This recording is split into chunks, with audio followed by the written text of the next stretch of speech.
You don't know you're capable of something until someone tells you you can do it. Because the director will come up and be like, hey, so we got that take. This next take, try something else. Do whatever you want. It's like I'm constantly like learning every new thing that I book, and every time I'm on set, there's like a new thing that I'll learn. I like hit my wrist on this rock really hard, and I'm like, oh fuck. Yeah. And I'm just in pain for the rest of the shoot. And I'm like, what did I do to my... I didn't even do the stunt, and I still hurt myself. Wait, it's like my chest okay? And then something happened, because like it seemed like really loud and like really big. It's just one of those things where it looks easy, but it is not easy. Yeah. And I'm like, no, I literally never have. But should I? And like, should I? Is that a thing that I can do? Yeah. And then they're like, okay, here's your trailer. And I'm like, Trailer? Also, They only signed up to read. They didn't sign up for like to get close with you. to get intimate. You know what I mean? So like... And then later on in life, you kind of realize, that's actually a really fucked up way of like... Yeah. Acting is one layer, but also there's like the accent layer. Yeah. There's also the stunts. Yeah. Sometimes it's hard to act while doing stunts, man. I feel like you have to... You know what I mean? You have to be so present, so in the moment. Yes. Like, I need leverage. Stop it. How am I breathing? You know what? If anything, I actually pulled up my phone and I started filming myself. That's like extreme, where you're literally like Yeah. living this character like physically, like, not just emotionally. All right, what's up, guys? Welcome back with another episode of Breakthrough. In today's video and podcast, I have my friend Moheb Gindran, who's also an actor in Vancouver. And again, guys, if this is your first time checking us out, subscribing, in this podcast where we basically interview actors, entrepreneurs, creators, in the hopes of inspiring you to go after your dreams. So again, guys, if this is your first time, make sure to subscribe and to follow us. How's it going, bro? Good man. How are you? Thank you for having me come down. This is awesome. Nice. Yeah, no worries, man. This is I think you're my 7th or 8th guest now. 7th. Whoa. Yeah, Okay. yeah, lucky 7. Awesome. Yeah, lucky number 7. Lucky That's number what 7. they say. It is. That's what they say. But yeah, man, it's like this podcast we started in December.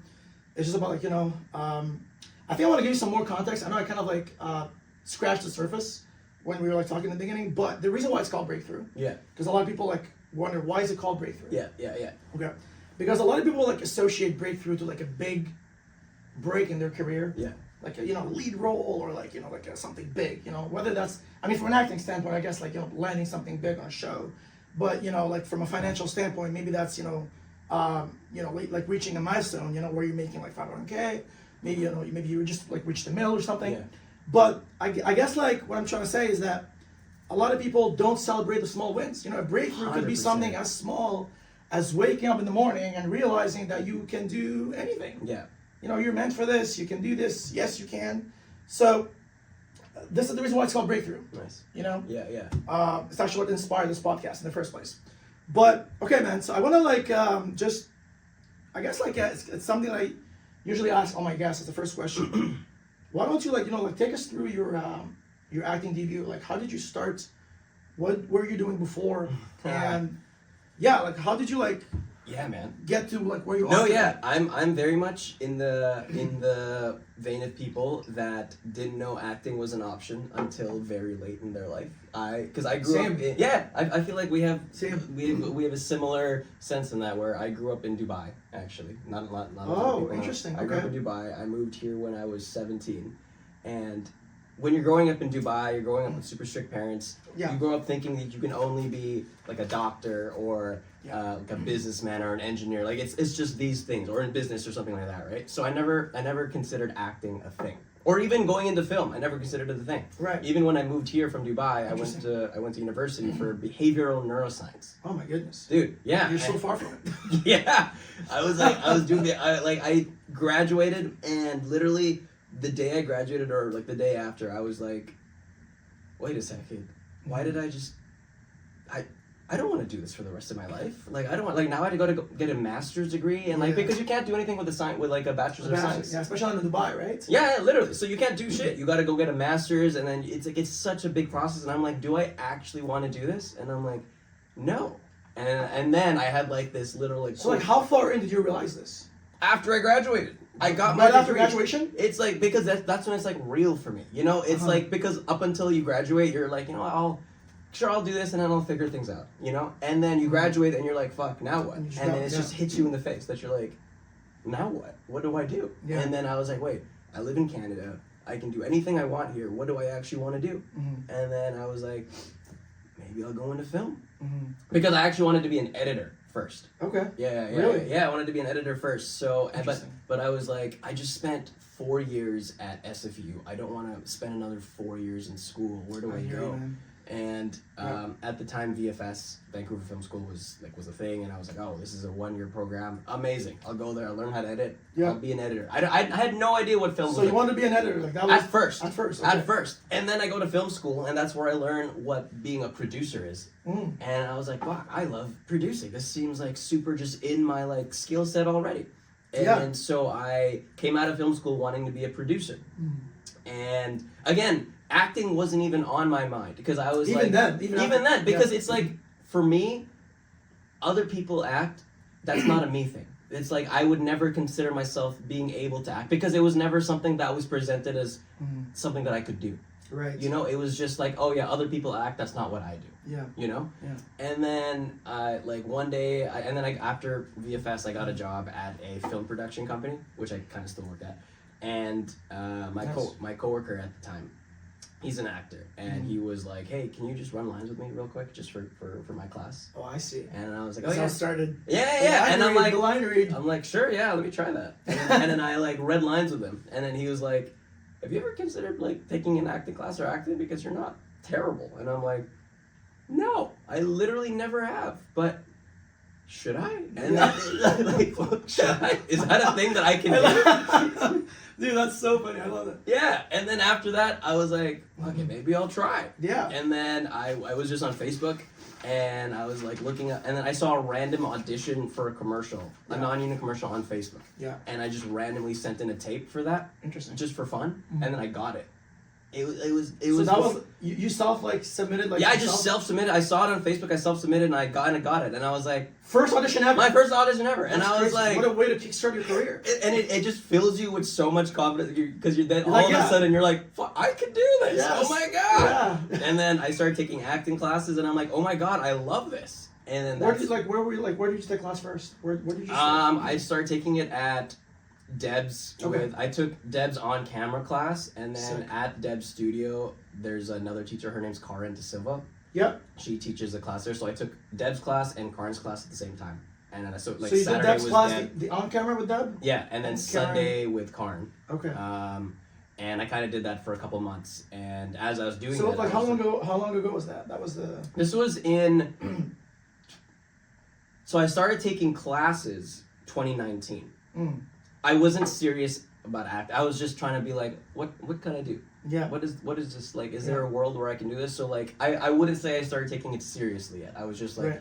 let me see if this. So is you were okay. like still considering like your production career and all. Yeah, I was still At very the much time. like Yeah. I want to be a producer. Acting as a hobby.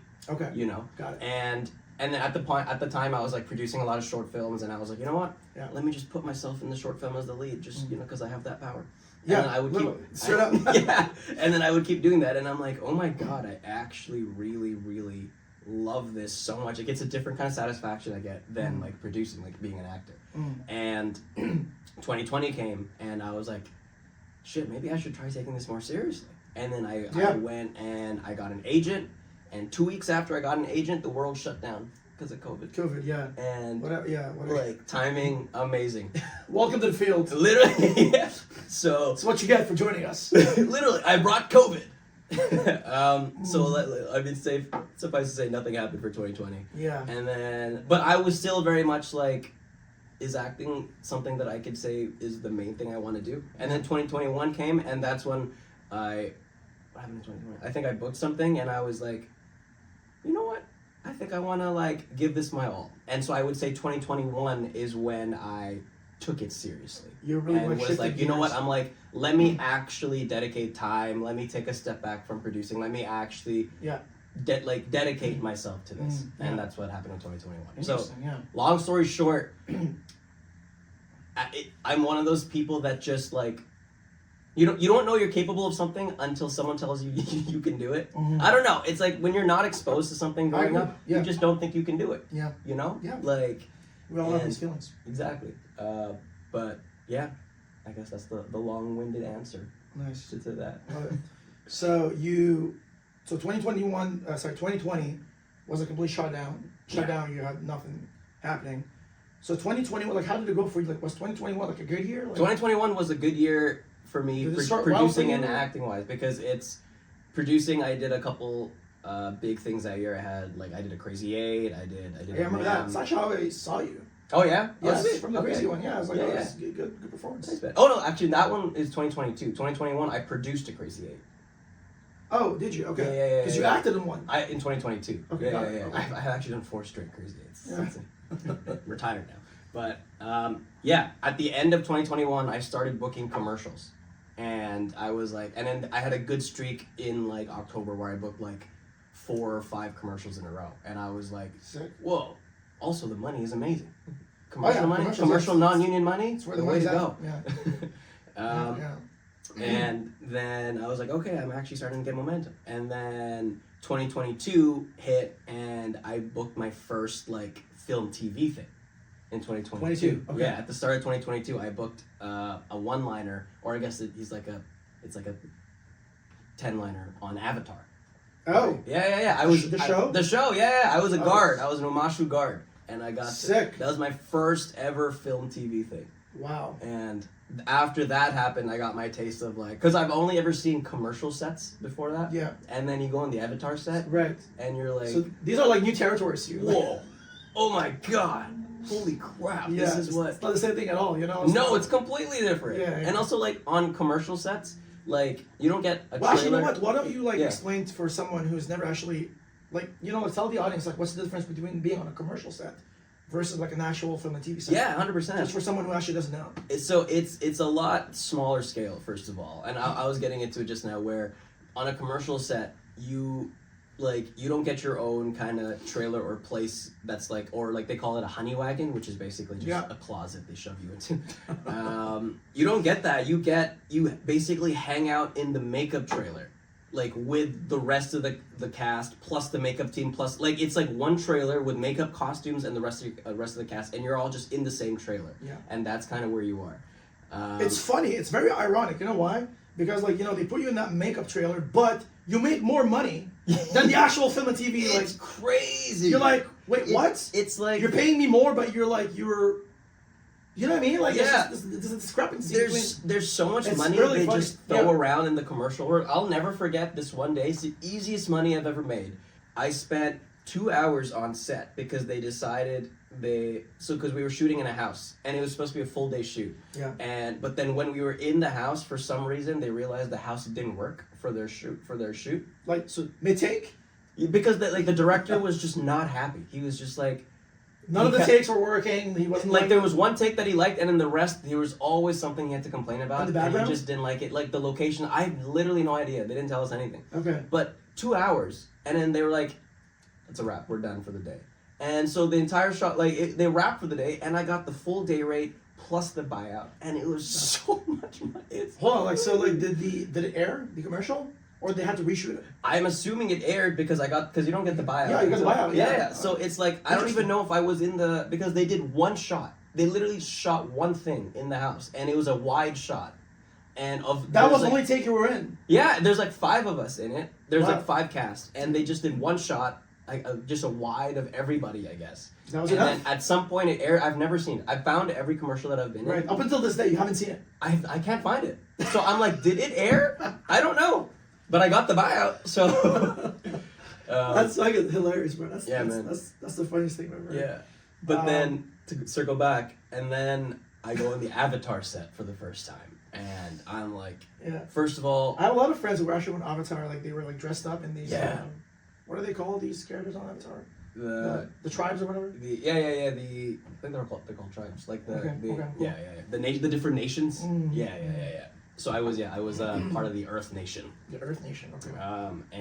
But I remember going on set, and first of all, 1,000 more people than I've ever seen on a set. And I'm like, oh my god. Yeah. And then they're like, okay, here's your trailer. And I'm like, Trailer. Also, it spoiled me being on Avatar because I didn't know what honey wagons were. Yeah. I thought everyone got those nice trailers, regardless of size of role on set, because I was like just there for the day, and I got a trailer. I guess they had extra trailers, and then I just That's assumed crazy. that Did you actually have like a good trailer? it was a nice trailer, Right? dude. It was like that's why I was like, Interesting. Okay. is this what's normal? And then you realize later on, oh, that's Yeah. not Okay. normal. Yeah, because you thought that this was like the standard, right? Like you got like a really nice trailer, but like Yeah. it just happened that you had like a nice one because like the budget doesn't. Yeah, it was good, I exactly. guess. But And yeah, then you book something else later, and you're like, oh, here's your honey wagon. And you're like, oh, does this open into? Oh no, it doesn't. Oh, that's the other person's honey wagon. Oh shit! So we're just separated by a closet right now. Okay, hear everything they're doing. Okay, yeah. That's so funny, bro. I can't believe this. Yeah. Nice. So 2021, you booked Avatar, your first role. Yeah.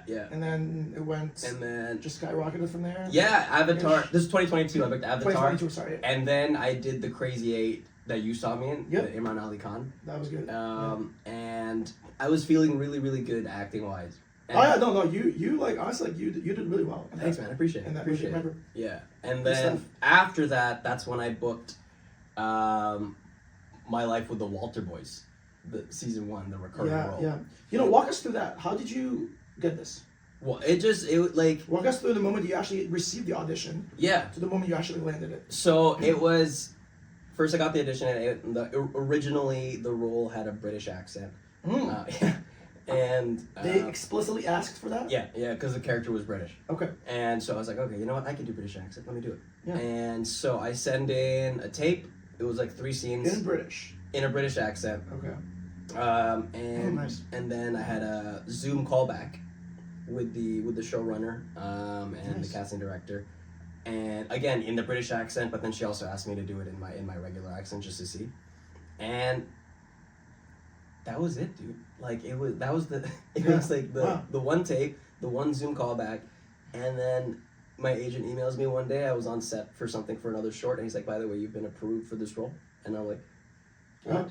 No what way. what does that mean, approved?" Because I've never seen him say approved. Yeah, and he's that like, was the "There's first time, yeah," and he was like, "Oh, there's a couple just things that need to happen, but it's very likely that you got it." And I'm like, "Oh," and then he sends me another thing. He's like, "You got it," and it's like, Yeah. it's a super surreal thing because Yeah. you're like. It was a pretty juicy role too. What did I Because like just- you were in a couple episodes, right? Yeah, I was in 8 episodes. That's crazy. Yeah. It was So like, was that like a what was it called? Was it like a series rabbit? it was a recurring. Recurring. Recurring. Yeah, Okay, yeah. nice. Nice. I played a teacher on the role, on the show, and it's funny because we are all the cast are pretty much the same age, Yeah. and so it's just funny that I'm playing a teacher and Yeah. I'm talking to the students who are all my age. Yeah, literally. Yeah. Did they like age you up? with They the asked me to grow out my facial hair a little bit more, and they styled my hair in a way that You look just more made me man. just a little older than what I was, and they made me dress in a way that was a little older than what I was. Right. But I look at myself and I'm like, I don't look how old I look, but okay, sure, sure, okay. Yeah. But I have a funny story about that. Yeah.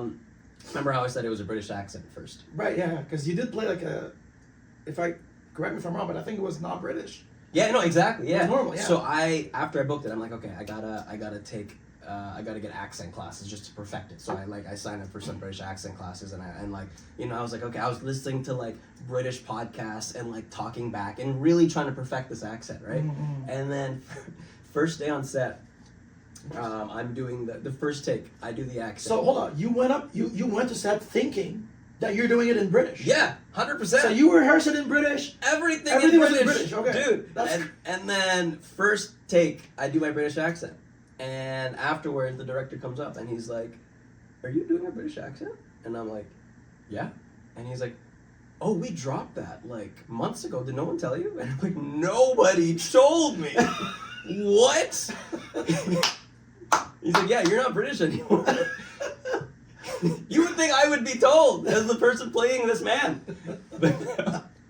Bro, this is fucking hilarious. Yeah, and also like you can attest to this. Like, So doing you didn't get the memo. nobody told me, and like again, I was like, you can attest to this. Like rehearsing in an accent and then suddenly having to switch accents. Crazy. It's you hard. do coachings too. Yeah, I did. And then Like you went above and beyond of like what it was actually expected for you, like to freaking nail the role, right? So funny. And it's funny, a Deadline article came out like a couple of weeks later, and they had small character bios, Yeah. and that's where I learned that my character's Canadian. Nobody told me Oh, that I was... okay. So not only you're not doing a British accent, Now I'm Canadian. now you're Canadian. So the American accent is also dropped. I still kept the American accent. Okay, you kept the but American it's one, like, okay. but it's just, I just find it funny that it's like, that's how I found out about being Canadian. What? On the spot, literally on the spot. So like second take was in your normal In my accent? normal accent, I had to drop the accent. You just, so it wasn't rehearsed, you just winged it. I just had to, yeah. But it's like, I'm thankful that day, the shoot that day, a lot of my lines were just, almost improv. Like, it was like a big dinner scene, and it's not really like a big conversation, so a lot of my lines I could improv at the moment. Yeah. So I didn't have to worry about like... So you weren't like line to line perfect? I didn't need to be in that moment. Okay. Yeah, then the following shooting days, I had to re-rehearse in like, okay, American accent now. Yeah. You know. Nice. Yeah. Sick. Yeah. You know, like I actually want to like touch on that a little bit, but when you do those takes, for the Walter Boys or whatever, do you do like a different take every time? Because some actors like kind of do like they redo a similar take because they think like they didn't get any notes, so therefore it's good. But you also have actors who switch it up. You're like, you know what? I'm not gonna do this the same way. I'm gonna present them with something different. What did you? It's so I'll say it like this. When my time on the Walter Boys for season 1, I was still very much like, I don't want to say a newer actor, but I was still like a newer actor, right? You know, right. And you're still kind of figuring things out. So in my head, I'm like, you don't know what kind of freedom you have, or you don't know what you should or shouldn't be doing. Right, and right. I feel like you want to stay on the conservative side. Yeah, like I want to play things safe and everything like that, you know. And it's not until recently, so last year I booked a bunch of things, and it was a really good year for me, and it was on those shows where I'm kind of like, you know what, like, I'm the one bringing this character to life, and I don't have to worry about playing it safe, because, like, I mean, obviously play it safe and like play it how it should be, but it's like you do have that freedom where it's like, okay, in this take things kind of went a little differently. Let me try, like, and I got no notes, so then, especially if you don't got any notes, right? Exactly, yeah. It means that you're probably not doing a bad job, right? Yeah, exactly. Else you would have gotten notes, 100%. Or like the director, like if it, like, a lot of the times though, it's nice because the director will come up and be like, hey, so we got that take, this next take, try something else, do whatever you want, you know? And that's so nice to hear, because you feel like, okay, you got the take that they wanted, pressure's now off. You can do whatever you want, Yeah. and when the pressure's off, that's your better take. And now you do this next take, and you're like, fuck, that should have been the other take, you know? But like, it's such a weird thing, but it's like, I'm constantly like learning every new thing that I book, and every time I'm on set, there's like a new thing that I'll learn about myself and about acting, and Nice. I love it. And do you have any memorable moments that you had on the Walter Boys? Was there like a moment where you felt scared, or perhaps embarrassed, or perhaps funny? Any funny moments that you want to share with us? Definitely. I mean, you definitely, like, let me think. There's always like something that people have on set that really like mark them. Like, man, I always remember that time. Never gonna forget it. Yeah. As it was like yesterday. Oh yeah. So I booked this show last year called The Hunting Party. Yep. And I got to get shot for the first time. Oh.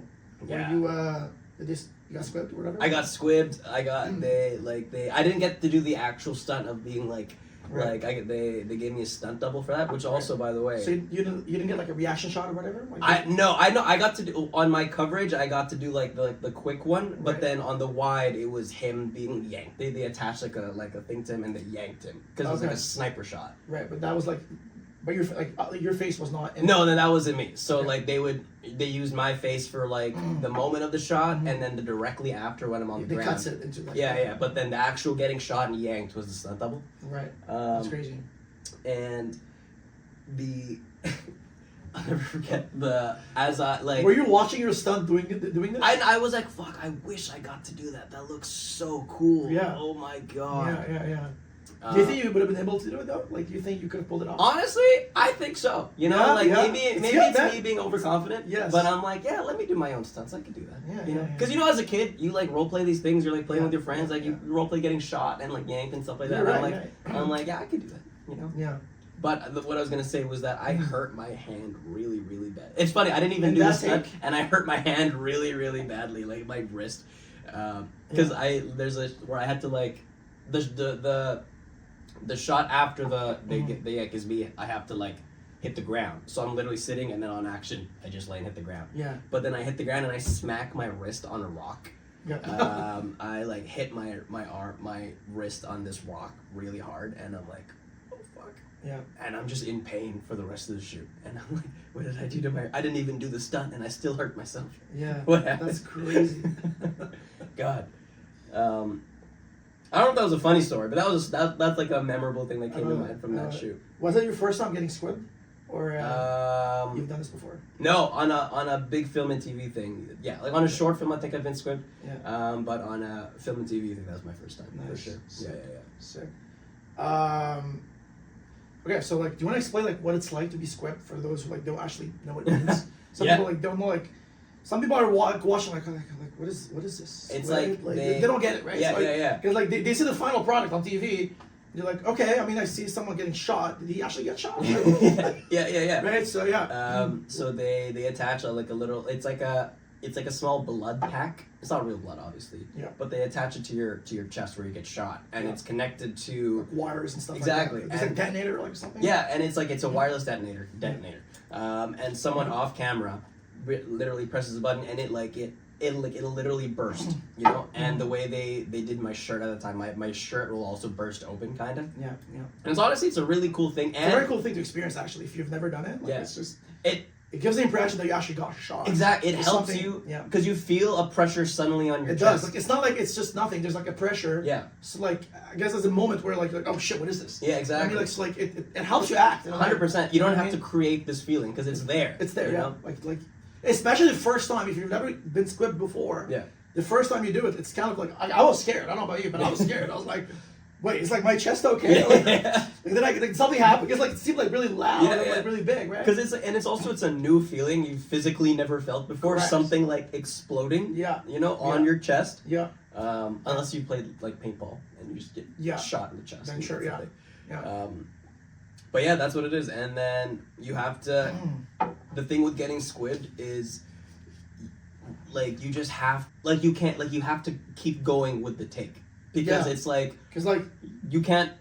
yeah, like to put you back to like whatever like you were wearing before, like before you get squibbed, takes like an hour. Yeah. Like it's Yeah. like putting the wire back, like setting up the detonator again. It's just Like even if you you think, better nail it. Like if you think you fucked up, you keep going. If you think you messed up your line, you wing it and you keep going Yeah, because it's yeah, like they it's- gotta salvage the take somewhat. yeah, You know. Yeah.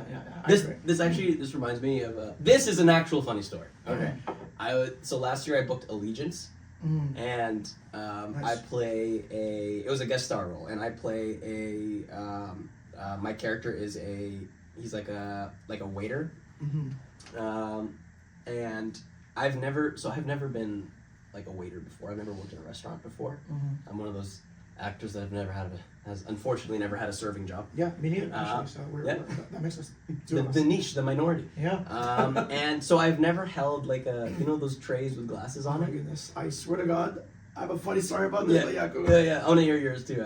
And so like in the wide, I have to like walk really quickly with this tray full of glasses through a crowd, and Yes. I've never had You've to do never that. done it. And me and the other. Was it real glasses? Like it was like plastic that they had. Plastic. Okay, It I was was like, plastic. It was bro, plastic. like, No, what? it wasn't real. No. No It was chance. plastic. Yeah.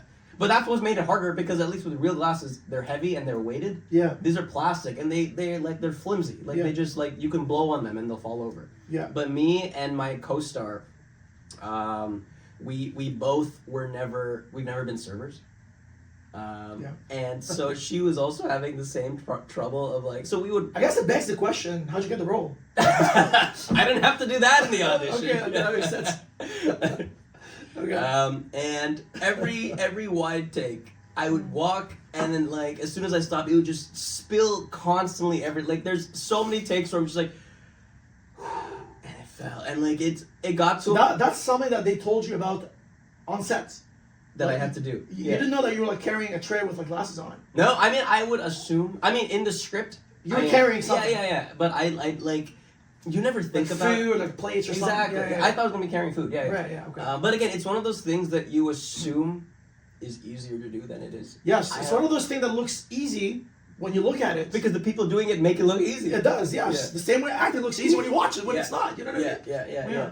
And again, so many takes where I'm just fucking hell, and and it just falls and it just spills everywhere. So what, was the director and the other guys getting irritated over No, it? they used it. Like They did? there was this one important shot that I haven't seen the episode. I hope they used it, but it's like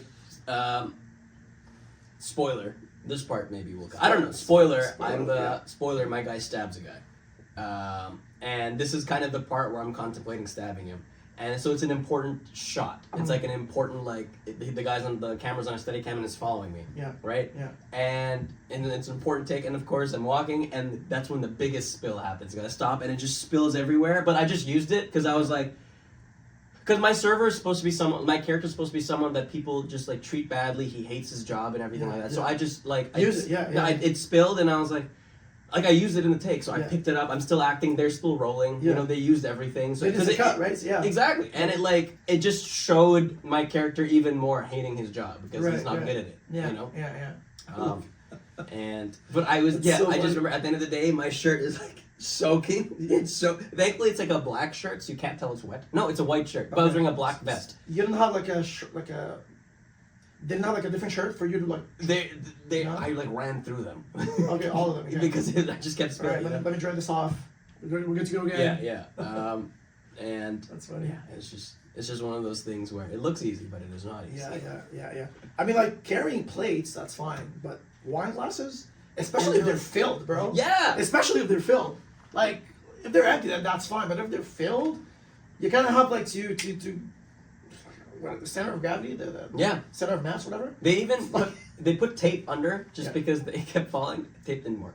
Didn't help. Even then, because it's like these are like tall, thin glasses. Yeah. That are so light. Yeah. The liquid in them is heavier than the glass. That's crazy. So it's like anything you do, it'll just tip over. Wow. And like But why did they have these glasses? I mean, like, it's just of all the, of all the glasses they could have picked, why these ones? That's just what they wanted to go with that day, I guess. I love it. Have you ever had to drink fake ice? Fake ice? Yeah, like drink from something and they put fake ice cubes in it. I know, but wait, they do that on set? Yeah. Interesting, because I know fake ice exists. Yeah. But I didn't know that they actually put it in the water to make it look like ice. I thought like doesn't it like. It's because because real ice will like make noise because it's hard, right? So the fake ice is almost rubber, so you could shake the glass and you can't hear the ice, but it looks like there's ice in there. So they'll like interesting. They'll what's the word? They'll fog up the glass and then they'll put the fake ice and it looks like the glass is cold. Wow. And so it's such a trippy thing because I did a commercial where I had to drink it's an iced coffee commercial, and you're looking at it and your mind is like, this is cold. Yeah. But then when you drink it, it's like lukewarm, and it's like the yeah. this it's like a weird, it's like a trippy experience. Yeah. I guess like you also have to adjust because I guess like the way we drink, like a cold drink. Yeah. Right. You wouldn't take if it was warm, you can take more. Yeah. You can sip more. Yeah. Because, you can ingest more. Yeah. Your body tolerates it. But if it's cold, I guess you have to take less. Yeah. Because it's cold, your body can't take more than the actual specific amount. Do you have to take that into account? They're like, okay, this is a cold drink, so I can't drink this as if it's warm. I have to like bear in mind that this is cold, and then my body can't like. You wouldn't be able to chug like a. No, yeah. You know what I mean? Like, yeah. Like a glass of water with ice. Yeah. It's hard. Like your body wouldn't let you. And it goes to like it's like an acting thing that we all kind of have to learn how to do. Where because you see it like the biggest. What's the word called? Endowing. Yeah, exactly. Endowing. It's like, how many times have you seen a show or a movie where like the character's holding a coffee cup that's obviously empty, and they're holding it like it's empty, but then they drink from it and So you gotta like bear the weight of the exactly actual thing. And it's stuff that you just have to so endowing. I feel like one of the biggest things about becoming an actor is you become so hyper aware aware of what you have to become hyper aware of how you are in your normal life. Yeah. Because you have to remember how you do something I agree. normally. Yeah. Because then when you're acting, you're kind of like, Yeah. you got to recreate that. You know? Correct. Yeah. Even like when I like just pick up this glass now, like if it's full, I wouldn't like be holding it the same way if it's empty. So like right now I can like do this because like there's less water. There's less water. Yeah, yeah. I wouldn't be able to do this if it's full, right? I would like be more careful because I don't want to like I don't want to spill, yeah, right? exactly. So it's all things you gotta bring to the table on set. Sometimes the glass might not be full, but you have to act as if it is. Yeah. Right. Like if it's like so you have to. Yeah. So as you said, like you have to be like super like aware. And also sensitive, on top of that, it's like you're like the other thing is like how your character's relationship to the glass. So this is like we're at your place right now. This is your cup. So you have no trouble handling the cup, however, but I'm like the guest. So whenever I pick up your cup, I'm like I don't want to like drop it. I don't want to like break it, you know, so I'm like careful with it. You know? So and it's like that's another thing that you have to like consider. Yeah, that's like the relationship, right? Like if you're holding your cup, you know, at your place, your friend's not going to be holding the cup the same way you're going to be holding it. The same way your girlfriend or your boyfriend is not going to be holding the cup the same way. Like, you know what I mean? Like, again, it depends on the relationship. If you and I are brothers, maybe you could like... Exactly. Yeah. Again, it's a relationship thing. Yeah. So, do you struggle... Like, let's talk about like acting skills right now. Do you struggle with when you... Because, you know, for some reason, this is something that I find hard to do. I don't know why. Yeah. Talking to people like I am super close, good friends with them. Like acting, for some reason, it's like there's like a, like, I struggle with that. Like showing that I'm super, like I've grown up with you, like we are like this, you know? Because you know, you talk to your friend, the people in your life that you are like, there's a certain way you talk to them. And trying to like recreate that with like a stranger that you just met, you know? It's like, how are you with doing that? How are you with creating these relationships with people? I think that you have to protect? Honestly, like what I would do if something like this were to happen, like let's say like I am supposed to have this like brotherly sort of like relationship in the scene where I'm talking with my brother, but like, you know, there's obviously like love and care. I honestly, what I would do, I would literally, like in the rehearsing process, I would call up my brother and I would be like, hey, do you mind reading the lines for me? Okay, read for this. I'm gonna read for this. I have to act this scene as if this is my brother.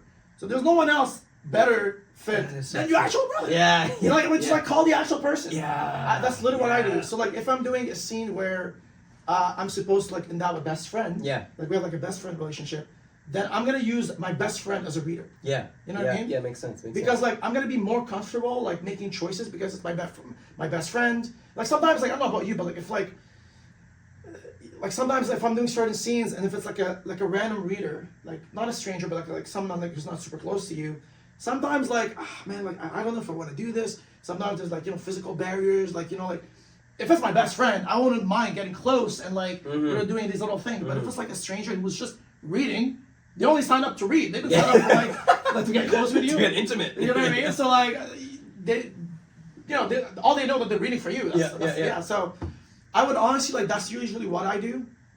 I would literally just, you know, rehearse it with my brother, friend, girlfriend, and then you observe yourself. And then I would observe myself. I would literally record the take. Yeah. Right? Okay. Yeah. I would record the take, and I would listen to myself, and I would listen to the energy, and I would like try to mimic that with a stranger, you know. Plus, also like what really helps, because again, you're not gonna be able to mimic this 100%. Yeah. It's not gonna happen. Yeah. You know, obviously, like as much as you try, okay, like the way you're gonna talk with your best friend will never be the same way you're gonna be talking with the stranger who's playing your best friend in the scene. Yeah. Right? So you're obviously gonna be more comfortable with your best friend. Yeah. With your actual best friend.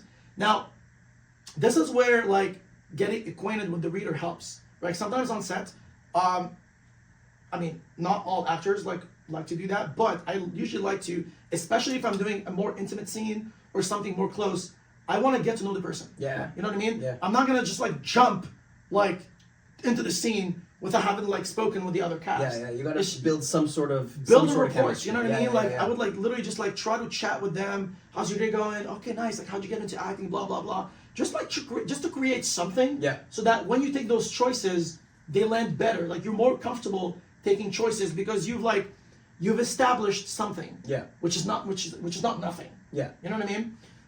So the same way, if I have to play an accent, I think this is something that a lot of people don't do. I learned this from a friend actually. If you're playing a British accent, right? Honestly, what I would do, I would literally send the script to a British friend. Yeah, I've done that. Like, I've done that. Can you don't even just, can you read this for me? Yeah. Can you record your voice and just send it to me? Yeah. And I would listen to it, right? And I would listen to the vowels and the way she says it. And also it's an intonation. There's also a melody. 100%. It's not just changing your ERs for No. you know what I mean? It's just also there's a melody, there's an intonation. Yeah. And you gotta bring that that sort of energy. Yeah. Okay? It's not just about switching the way we talk and making it sound British. You also gotta British are There's a whole personality behind Yes. the accent. Yes. You know? You know what I mean? Yeah. With a cup of tea. You know what I mean? You know what I mean? It's just they're very reserved. They're very Yeah. almost civilized. Yeah. The way they say it, right? Hey, bro, you want a cup of tea? Or you know what I they mean? say for people that don't know the difference between a Canadian and American accent. Yeah. There are obviously the obvious ones where there's words that are like about, and a Canadian would be Yes. or about. You get grilled on that, man. You know, but then there's also the intonation and then the way that they describe it is that because Canadians are always so quote unquote nice. Yeah. Sentences always end on an up note, Yes, even if it's we all not a speak. question. We all You know, speak, yeah. but an American doesn't care, Yeah. and so their sentences end on a down note, and it's something that you don't pick up. Yeah. You know. Well, I was fortunate enough because I grew up with when I learned English, I was always learning it in the States. Yeah. I was learning it with Americans. I did I didn't go to I only went to uni in English. Okay. My whole high school, college was pretty much in French in Quebec. No way. Yes, which is where I'm from. And I basically learned English. Honestly, I was on the streets, but realistically, I learned it in the States. I used to travel all the time to the States when I was in my 20s. So I would literally just pick up the way they talk. So I was fortunate. So I wouldn't consider my accent completely Canadian. I don't say sorry. Yeah. Like some people do. Yeah. I've always said sorry. Sorry. Yeah. I've never said sorry because it just never happens. In the same way, I catch myself saying more about, we're going out. Sometimes I catch myself doing that, but that only happens if I'm hanging out with Canadians. Yeah. Because you kind of just emulate. Yes, but if I'm if it's a neutral crowd, and you know what I mean, I'll just speak more on the American side. Yeah. But that being said, I do have some Canadian tendencies. I wouldn't say my accent is fully American. If I'm actually doing a script, I would have to pay attention to the Yeah. you know, just make sure that I have those vowels. 100%. I get. But I want to go back to production a little bit because I know you do some production as well. 100%. So right now, how do you where are you now? Are you to the point where you making money off of acting, or is production still a good? Yeah, so it's I have so right now my things that I do, or how I define myself, is I'm an actor. Yeah. I'm also a producer. Mm-hmm. But when those two things aren't, let's say I don't have an acting gig or I'm not producing anything currently, I have a day job at a film production company. Yeah. So that's what I do for money, my daily income. Yeah. Yeah. Let me see this here because I have your IMDb all printed out. Oh, amazing! Look at that. Co-producer.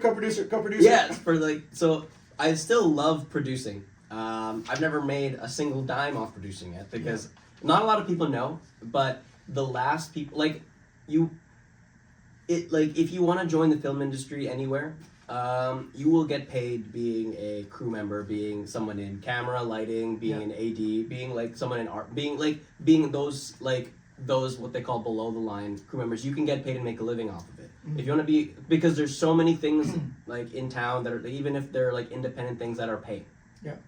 But if you want to be a director or a producer, you're probably never gonna get paid until you make it. Yeah. You know? Yeah. Because and so being a producer, because all those being a the project that you're making is for you getting paid, is your project getting made. Right. Basically, you know, everyone else that's helping you, it's not their project. They're giving you their time to make your project. Yeah. So that's why it's it's easier to make a living and get paid being a below the line crew, and you can make a life out of it. But you're making someone else's stuff, you know, and that's the trade. Yeah. You know. Yeah. Absolutely. So I mean, I guess it gets me to because you saying that makes me want to ask you what's the end goal for you? Are you like trying to Yeah, like what's a finish line ideal scenario for you look like? Like if you say like, okay, I made it. This is it. yeah. Like what? Like paint us a picture of like what that looks like. That would be obviously being a full-time enough actor that I can make a living out of acting and I don't need my day job in production. But also being able to successfully call myself a producer and having successfully made these projects that has a wide reach. And because I get it's like two different satisfactions that I get from being an actor versus being a producer. Being an actor, I get to portray these people that I never get to portray in my own. It's like it's a very freeing, almost cathartic experience being an actor, because like you get to be someone that in your normal life you never get to be, and it's just so freeing. You know. Yeah, I say this a lot too, where we get to play these characters that you wouldn't get to play. Yeah. I mean, even the villain sometimes, which people sometimes hate, like so fun. The guy who plays like Draco Malfoy on Harry Potter. Oh yeah, he was hated as a person because he was so hated on the show. But he was such a dick. But he's the nicest person. He's if you actually get to know him, he's the nicest person ever. Yeah. He's such a sweetheart, right? But again, so I mean, like it's just like when there's commitment and you play these roles, these villains or whatever it is, things that you don't get to play in real life, or maybe you do depending on the situation you're in, right? Yeah. Like, you know, if you know, but yeah, I mean, I guess there's a, as you said, like there's a sense of fulfillment. Yeah, being an actor, and that's what I get out of being an actor, and then being a producer. So representation is a huge. I didn't realize it was a huge deal to me until later on in my life. And so if I'm able to create content that's to be like a producer and have a hand in creating content that is, you know, obviously first of all good and entertaining, but also lifts people up in the community and lifts like underrepresented people up. Like that to me is the goal. Yeah. Because this was a huge epiphany that happened for me recently. Growing up, whenever I would play a video game and you create a character for yourself, I would never make my character look like me. Like I would make them look white, or I would make them look something else that didn't look like me, because I'm like, someone that looks like me would never be this action hero or would be this lead or they would be this main character. I would always consider myself a background character because the other people are main characters. And then later on in life you kind of realize that's actually a really fucked up way of like for a child to think of themselves, because they look a certain way, they assume that they'll never be the main character. You know? And so once I grew up and I realized that, and then I got into film, and then you kind of realize that, you know, being a producer, being an actor, you have this power to create, as an actor, portray someone on screen that is this character, but as a producer, have a hand in creating content that has characters that are all these people that look different. And, you know, to me, if at the end of the day, like a kid can watch something and be like, oh, well, this person looks like me on screen and is the main character. He's the super badass action hero. That means I can do it too. You know, like that. I think I had that literally similar feeling when I was watching Aladdin. Right? Because the main guy, Min Masood, I think, who plays Aladdin, he's an Egyptian guy, just like you and I. Right? So, I mean, and again, if people like this can actually land a lead on a Disney movie, right? So, like, what does that tell you, right? Like, it means that, like, anyone can do it, right? Like, it's just, and he's Canadian too, right? So so I totally agree with that. Actually, you know what? I do want to ask you something. Is like obviously like you sound very Canadian American, like, you know, you have no accent at all. You said that you lived in Dubai. I was gonna bring this up earlier. It's I had this accent before I moved here because I watched a lot of. First, I went to an English-speaking international school in Dubai. Also, everyone in Dubai speaks English, so you can get away with only speaking English in Dubai. Nice. But I watched a lot of Western TV, and I grew up watching Friends, like my entire family. The TV show Friends. Like my entire family, like that was their favorite show, and like I've seen, like every day I would watch an episode of Friends, and so I would just like copy their, like I find as a kid you're like trying to talk like them and like you role play them and things like that. So I would just like copy their accent, and it got to a point where it just became my accent. And then when I moved here and I made friends and everyone, and people were like, you just moved here from Dubai, but you sound like You don't sound like, I mean, if you didn't tell me that you lived in Dubai, I wouldn't have known. Yeah, Right. I get that a lot. But yeah, that's what I tell them. I just watched a lot of like Western TV growing up, Nice. and that's kind of just rubbed off on me. Nice. But do you also like speak other languages as well? That's what's funny. Yeah. My parents are kicking themselves in the back for this, but growing up in Dubai, they didn't know we were going to move to Canada. Right. Okay, so I'm half Indian, half Filipino. Nice. And really? Right yeah. on. Sick. And growing up in Dubai, they didn't know we were going to move to Canada yet. They thought we were going to spend our whole lives in Dubai. When you're in Dubai, if you have a Western accent, you're kind of treated better. That's just the way. Yeah. That's just the way life. They is. see you as like this higher person. Literally. And so my parents were like, oh, if we teach him like Indian or Filipino, me and my brother, they're gonna grow up with an accent, and we don't want them to have accents. So we're not gonna teach them. We're only gonna teach them English. Interesting. You know, and so that's what was going through that was their because minds? they just didn't want. They wanted us to have like Better lives. Because it's just, especially when I was growing up, it was very racist in the way that there's like this class and hierarchy system, especially in like in countries like that. And so, if you come off as more Western, you're just treated better. That's just in those societies, they just treat you better. And so they just wanted to make sure that me and my brother just weren't bullied, you know. And so we grew up with these accents, and it worked. Like, I mean, it did, yeah. People did treat me better because of my accent. But then we moved to Canada, Right. and now my parents are like, you could have known 3 languages, and we didn't. You know, like, you could have known English, like Hindi and like Tagalog, you know, and so now they're like, oh god. So you only speak English now? So it's funny. I can understand if people are speaking Hindi or Tagalog, and because I lived in Dubai, I also had to take Arabic, so I can read Arabic. Do you speak Arabic? I don't speak it, but I automatically like read it. You know, like if I see an Arabic word, it's not just like symbol. I automatically read it, and I can pronounce and everything. I just don't know what I'm saying. Okay. And like there's keywords that I know, obviously. Yeah. But it's like how I tell people, it's like you can read. It's like when you read a really big English word, you can pronounce it, you have no idea what it means. That's just what that's what happens for Arabic. Gotcha. Yeah. Interesting. I can write in Arabic, you know. And so if you were to like play an Indian on a show, would you be able to pick up an Indian accent? So on Allegiance, I had to do an Indian accent. You had to? Because my character is an international student from India that comes to Canada. Oh shit. On Allegiance. Okay. So it was very important to the role So how'd you do that I had to do. Did you look it up? I can do an Indian. Like it's funny. This is so. I'm used to doing an Indian accent when I'm making fun of it, or when you're with your friends and you're trying to be funny and like things like that. I've never had to do one in a serious context, and it's such a serious role that I have to do. You don't want to make fun of it. Like, You want to like be authentic to it, yeah. and it's also like I have a big scene where like I'm being interrogated and I'm like crying and things like that, and I have to do the accent. And again, I've never had to do the accent in a not funny way. Yeah. So that was definitely like a shift that I had to almost relearn how to do this accent. Interesting. And because again, you don't want to make a caricature of this, because it's such a like it's. I agree. Because especially the story, like this character story, it's like a true story that happens to people that are international students that come to Canada, and so you don't want to make fun of it in any way. You know, you want to make it authentic, you want to make it believable, you want to pay respect to those people. Yeah. And so it was tough. It was tough because the more, especially as an actor, the more emotional the scene got, the more I'd lose my accent because I would just go back hard, to man. my Like normal honestly, accent. I was like watching this interview the other day where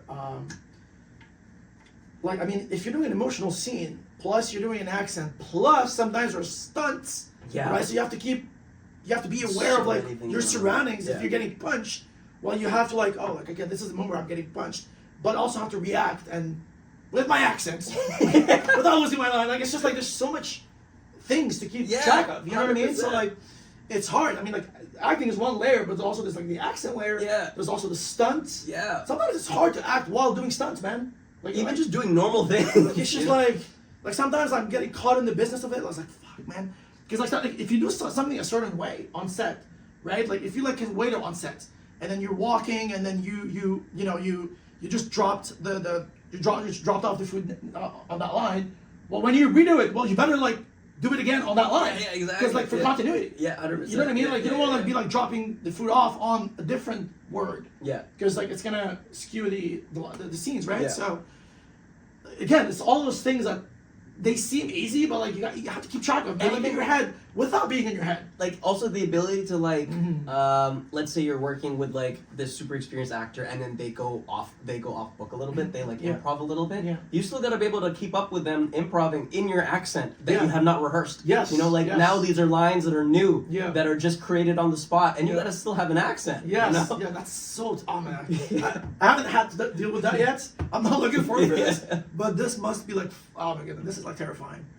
I can't believe like this is like, if I have to do like an accent that is like not like natural to me, yeah, where I have to like rehearse it, yeah, and they give me like a new side on the day off, I'm like, bro, like, give me like an hour at least, man. Like, you know what I mean? Like it's just and it'll throw you off also when it's like you're like, because you know you see these things like Christian Bale did it. I always love this where he did an interview for Batman Begins, because he's British, right? Yeah. But he did an interview in an American accent. Like, oh yeah, I had no idea. Like, Christian Bale is British, and but during especially when Batman Begins came out, the first movie, he didn't want audiences to think that Batman was British. Right. So he would do interviews for the movie in an American accent. And that's the first time, like when I was a kid, and I was like, that was my first introduction to Christian Bale as a kid in Batman Begins. And I'm watching interviews, and he's doing an American accent, and I'm like, oh, this is American. And then for him, and then one day you see another behind the scenes, and he's talking in his natural British accent, and you're like, you're British? But the reason I bring that up is because on the set on Allegiance, when I was doing the Indian accent, in between takes when I'm talking to other people, I'm like, I would switch off and go back to my normal accent, but then that would mess me up when it's back to like, and I'm like, fuck, should I just stay in the Indian accent the entire time? You know? So I don't lose it, yeah. Yeah, exactly. I love it. That's so cool. I want to go to like character development and stuff like that. Yeah. So how do you, again, like people have like different ways to like prepare for like roles and stuff. What do you do? I mean, when you get an audition, what do you do with the character? How do you build it up? Especially when you have like an emotional scene as well. How do you prepare? Like what works for you? Is this after you've booked it, or is it just for like a take? Before, no, just for the audition. Before you. Oh, for an audition. Yeah. Yeah. How do you bring it up? It's tough. Actually, you know what? Even when you do book it, how do you like what's get different? Yeah. It's if it's like a super emotional thing, and I'm just trying to like I'm still trying to experiment with how I feel like as actors, we're never gonna be settled in a way that we do something. We're like, oh, you know what? There's a better way to do this. It's you're constantly like learning a better way to do something. Correct. And I agree. I found especially for me with emotional scenes, I really, really, really have to like almost like lock myself away and like put myself like first of all, if it's a scene that I can't directly relate to. You try and pick out, okay, what is this character feeling in this moment? He's feeling betrayed. When have I felt betrayed in my life? You know, and then I like for me, I really have to like visualize a moment that I was betrayed. Same. Yeah. And like hang on to that feeling and like feel it physically. Like where did I feel betrayed in my body? You know, oh, I kind of felt it in my chest, in my heart a little bit. So okay, so I'm probably feeling something here. And then just like creating this picture for yourself of where you were in that moment, and then just pulling from these different places, and I'm still trying to develop this muscle of like these really, really emotional scenes, and so I'm still trying to figure out the best way for me personally. I agree, because like I guess there's no like wrong or right answer for this. It's just like everyone has their own method, their own way, because this is something that can be learned. It's not rocket science. It does work, you know, like if you practice this muscle. It's like going to the gym. You know what I mean? If you keep going to the gym, eventually you get fit. Yeah. If you keep like rehearsing your vulnerability muscle or whatever you want to call it, eventually you'll have access to your emotions on command. Yeah. And I mean, you'll be able to tap into them without having to like force anything. But I think like again, like there's like a lot of ways. Obviously, I heard like breathing, substitution. But I think like what's the most difficult part is just like sometimes when you're doing a scene. As you said, like you gotta visualize it, you gotta substitute it, like whatever you're doing. But sometimes like the scene doesn't sound emotional. You know what I mean? And that's also like this is actually sometimes I struggle with, where it's an emotional scene, but you're partying in the beginning. Yeah. Like and then someone dies at the party and it's your best friend. Yeah. And then you start crying, you start bawling. Yeah. But then like you don't know that. Yeah. You know, you don't know that. So like, I guess like this is like where it comes in, because this is something very difficult like to do. Where you have to do a scene and the scene is like joyful and stuff is happening and you're not emotional at all, and you kind of have to like, do you like prep the scene in an emotional way where you, as you said, like you hold on to that, and then when this happens you let it go? Like what do you, like how do you like, it's so, or do you visualize it like mid-scene? I feel like you have You know to, what I mean? you have to be so present. So it's something that I You have to be present. You have to be so present, so in the moment. Yes, and like, yeah, you can't get away with that one. something that I'm learning and I'm still developing is like all of the work that you do like in prep, you can't be on the day. So basically it's like you do the work in prep so that on the day you're not thinking about the work. Yeah. You're in the moment with the scene. Because if you're thinking about the work, that you're like, okay, I remembered this is how I get myself there. You know, but you're in the scene. That means you're not in the moment anymore because you're thinking about your work. Correct. You know, so it's like the point of acting on the day is to let go, is to trust that you did the work. It's gonna be there for you. So you just have to be in the moment. So like what you said about like if it starts off joyful and it gets to this place where it is really sad and emotional, you just have to trust that you put in the right amount of work, that when you're in the like when you're being present in the scene, you can get there because you've done it at home and you're not thinking about you're, like the worst thing is knowing, okay, the emotional moment is coming, he's about to die, here we go, you know, like because then you're can't out do of it. that. No, you're out of it. Yes, you can't do that. Yeah, so that's something that I'm really trying to work on, is just letting go of the work and trusting that I did the work, and in the moment you're literally playing. You're like there to play. I agree. You know? Because like the opposite is easy, like, is also true, because it's easier. If the scene starts emotional where someone's dying right off the top, that's way easier to play than someone's dying in the middle of the scene. Because you can prep it up. You can like substitute it, and then when they say action, you're already there. Like, it's just, you know, that's I mean, it does take some practice, but it's definitely easier than having the emotions that come through, you know, halfway through the scene. Now, as you said, like I think being like super present is crucial. Like you cannot get away, especially with these kind of scenes, if you're not present. Yeah. I feel like also like being like, for me, I think like what really helps sometimes is being hypersensitive on everything. Like sometimes in your like, regular life. Yes. It's like being like super hypersensitive. Like for example, if I know I'm doing an emotional scene, like let's say I booked something, or like if I have like an audition, a day or two before that, I'm like gonna lock myself into I'm gonna take everything personal. Everything personal. Like if I'm with my friend and they're like, hey man, like, you know, you have a little bit of a belly. It's like, fuck. I'm gonna go look myself in the mirror. Fuck, am I fat? Yeah. Like, you know what I mean? Like I'm gonna start like getting into my head. I'm gonna take it personal. Yeah. You know what I mean? Anything someone says to me, whether it's like negative or even positive, I'm gonna take it personal. So that way, I'm training my body to like be present. Yeah. So whatever like anything that person gives me in the scene, I'm sensitive to it. Yeah. You know what I mean? Yeah. Whatever it is, like whether like you know, if someone tells me like, if I'm going on a date and the girl tells me like, hey, like you're not my type. Fuck, I'm ugly. You know what I mean? Like you know what I mean? Like it's just, I'll take it personal. I'll fucking cry it out. I'll take it personal, even though I know in the moment, like it might not be the case. It's like, you know, we have emotional triggers, right? But I'll take everything personal, just so like I can train my body to be hypersensitive. Yeah. Because that will help me be present in the scene. Moment. Yeah. You know what I mean? I realize this. Like I realize like sometimes when I'm just like super hypersensitive about anything that anyone says to me, you can literally just say nothing. I'll start crying. Yeah, I'm just gonna say, like, listening to all that, isn't it so crazy? Yeah. What actors have to do, Literally. that other people don't have to. No, do. I mean, yeah, that's what I mean. It's Like- just it's the kind of things you need to bring up. I mean, you need to breathe it. Like it needs to be like literally second nature to you. Yeah. I think I have like one of my acting coaches as well say like another way like to do it is literally to cry every day. Like honestly, if you want to like be good at crying, literally practice crying every day.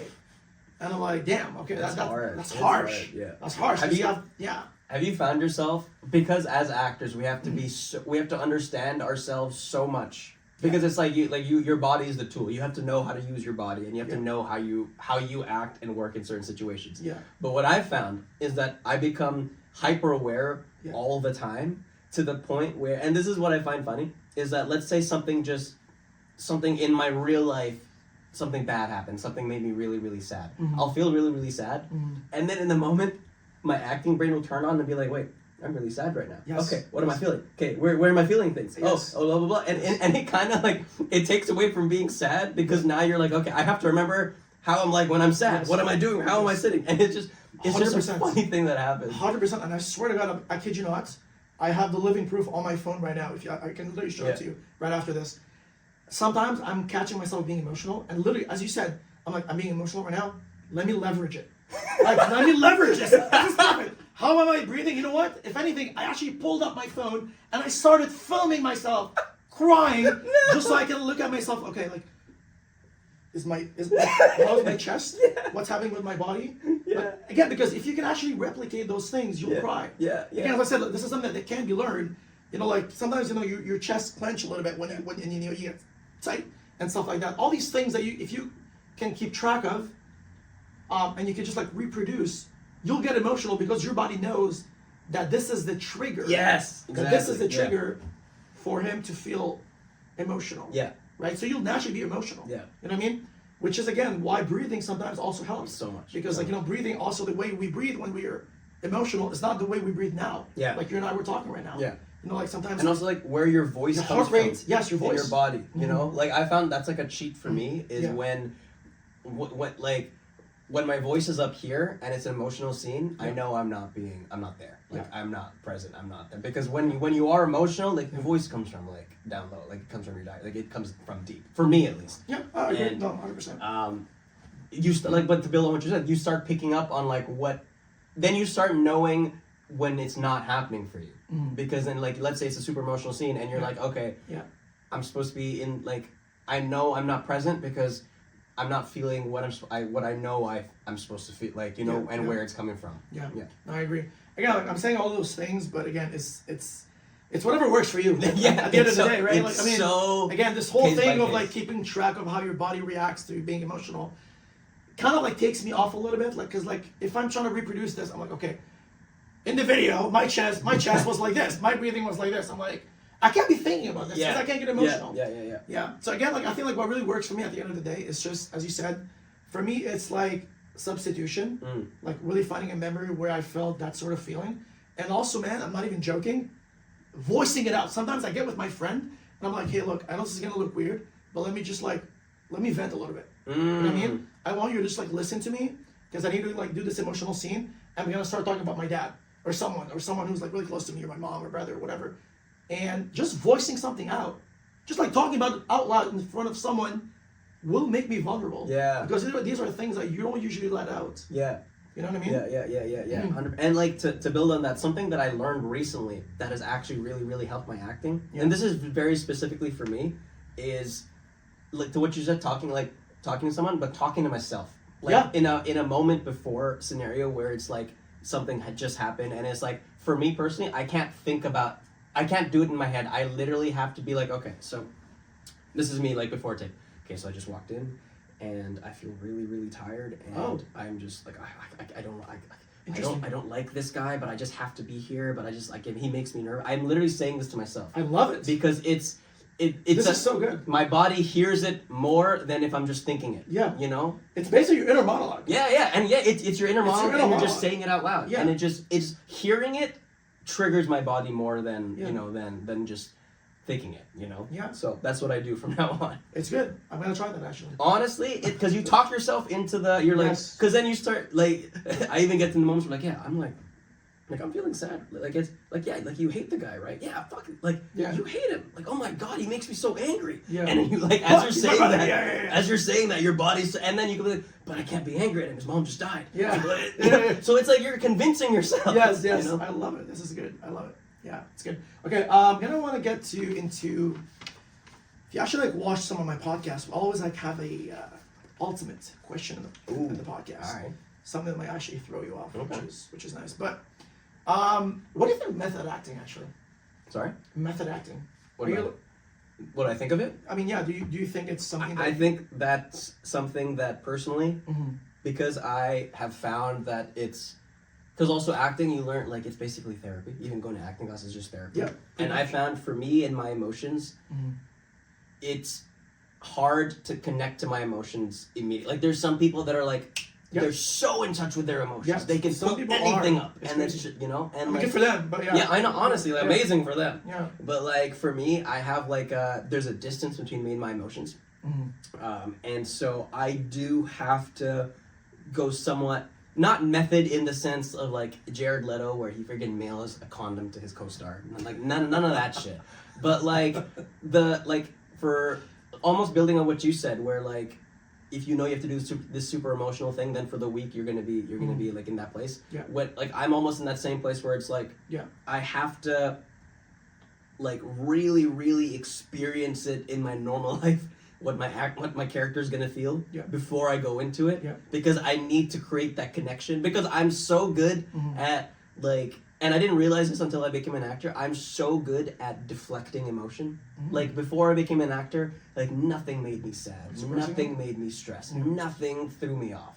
And it's just because I'm so good internally at like suppressing. And then you become an actor and you're like, that's the worst thing you can do. You can't suppress anything. You gotta just feel everything. Yes. And so as I'm like lifting layers on myself, the way that I found that I have to put myself in a place, I do kind of have to go a little method, and I kind of have to just I love it. go with it. No, I totally agree.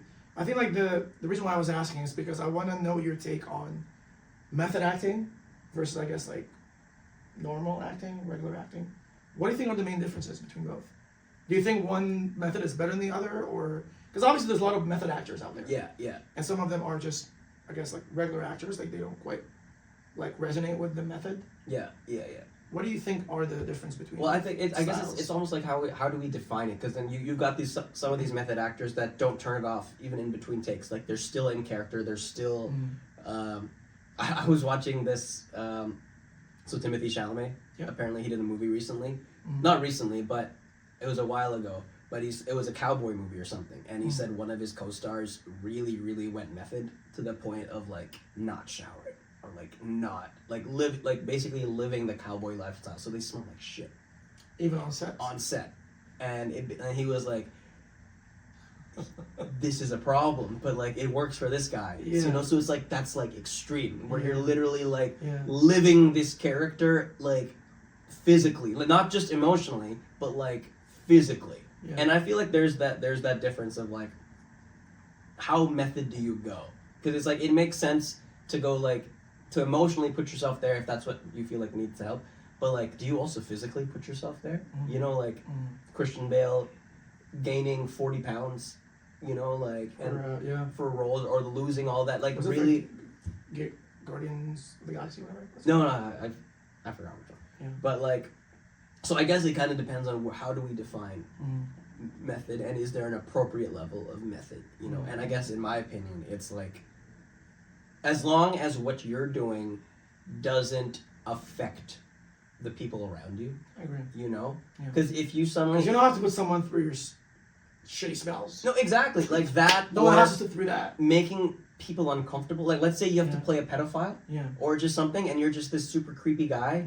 Embodying that in a way, but it makes your co-stars off camera, even when you're not acting, it's still making them uncomfortable. Like, you tone it down. I think I agree. No, I mean I think there's a fine line for, you know, where you can like do like method acting, but also like you want to stay respectful. Like, I mean, if it affects the integrity of the actual scene, and like, you know, you also gotta respect your scene partner and stuff. But I know like a guy who basically did like the audition for I forget remember the name of the movie, but it was one of those movies where he was playing a serial killer, right? And what he did, kid you not, he literally rented a motel, lived in it for 3 days, right? Lived in it for 3 days, and like literally tried to like really sit in the skin of a serial killer. You know what I mean? Like really looking at himself in the mirror, trying to find his like what he doesn't like about himself, what makes him this way. He was like dancing with a doll, like really weird stuff that nobody would literally do. And he even like did the take, which I didn't even think that someone would actually do that. But when he filmed the audition, he didn't film it like, you know, audition style with the backdrop and whatever. He filmed it in his motel room, like in character, well, he had like the camera pointed at some sort of like corner, and then he was just in character, and he, you know, like he filmed himself looking at himself in the mirror, and then cut to like himself like dancing with the doll. It cut to himself in the bathroom like cutting himself, or like, you know, like scratching the glass or something. Just a bunch of, like, I don't know, it got on the roll. I mean, clearly it worked. Yeah. It's like, it's just, he Yeah, must have done something right. But yeah, so sometimes people do that kind of stuff to really try to, I think like he actually stole the role from Kevin Bacon, if I'm not mistaken. Oh shit. Because Okay. Kevin Bacon, like, he goes up for a lot of like edgy, like, you know, villain roles or whatever. And yeah, so I mean, I thought that was interesting. I think honestly, again, it's like it comes into like the, if you're not affecting other people, then whatever works for you. So yeah, I mean, yeah, you did like he did this in his his own space. Yeah, exactly. So like, you know, he wasn't like, yeah. But again, what happened on set, I have no idea. Like, Yeah, it's who another, knows? it's another story. But yeah, But that's something that's super like, I'm not opposed to trying that. I will say, if I'm ever cast as a serial killer one day, I'm like, I'm not opposed to fucking taking like a road trip to the middle of nowhere. Just, I don't know, just to like put myself. Yes. Like, especially if you know, like, you booked it, you're getting paid to do this. Oh, if you're booked, 100%. fuck, then 100%. I'll do it, 100%. Yeah. I mean, I don't know if I will do it for the audition. That's the thing, you know. It's like, debatable, but yeah. if it's a big one, maybe. I mean, again, it's just a lot of things to do. I mean, again, it depends on the deadline I have to. Yeah. Because Renting all a have our hotel lives. room, I'm gonna spend money on this tape. Yeah, you know, I and, like, don't know. But okay, I guess like I want to kind of like wrap it up with just what are you looking forward this year? Like, is there anything you're working on? Any resolutions you want to maybe share with us? Yeah. Is there anything this year that you're looking forward to? Obviously, acting wise, everyone says I want to book more things. You know, that's obviously that's Everyone a wants given. that. You know, I think personally, Yeah. resolution wise, acting wise, I just want to have. I want to consistently have days where I leave set and I'm like, fuck, I killed it today. You know, because last year, it was a good year for me. Like, I booked a bunch of things, but there were definitely days where I left set and I'm like, you know, you didn't do your best. I could have done better. I was too in my head. Give me one more take. Exactly. But then there were days where I'm like, oh my god, I did. And it's like But you know what? You know what, man? Honestly, like, I just want to like come in real quick here. I swear to God, man, like, I have these feelings all the time. Okay, and like sometimes we are so self-critical. Yeah. About our thing, because again, like some of the takes I actually like booked, some of the tapes I actually booked, I honestly thought they were so bad. They were shitty. But I guess in the eyes of someone else, they were like a masterpiece. Yeah.